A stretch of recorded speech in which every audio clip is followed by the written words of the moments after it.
Aktor Adjie Pangestu ternyata sudah resmi bercerai dari istri ketiganya, Novita Petria. Perceraian itu diungkap Adjie sebenarnya terjadi 3 tahun lalu. Tapi memang, menurutnya pihak pengadilan agama maupun masyarakat yang ditemuinya saat itu tak ada membocorkan hal tersebut. Kalaupun akhirnya kabar perceraiannya tak diketahui publik, menurut Adjie itu karena dia dan pasangan saat itu memilih untuk tak membuat keributan di publik yang saling menjatuhkan satu sama lain. Sebenarnya prosesnya sama aja. Tapi kebetulan di Bandung, soreang, ungkap Adjie. Kita berdua nggak mau ramai-ramai. Kita nggak klarifikasi, nggak berkelahi, nggak memperebutkan sesuatu. Jadi kita berpisah baik-baik. Jelasnya.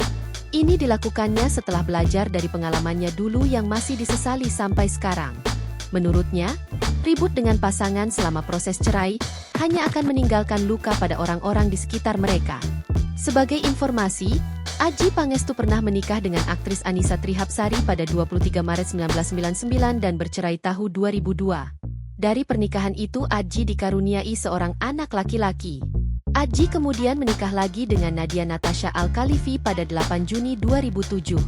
Tapi pernikahan ini hanya berjalan selama 2 tahun. Mereka resmi cerai tahun 2009. Terakhir, Adjie menikah lagi pada 14 Mei 2017 dengan Novita yang berusia 25 tahun lebih muda darinya.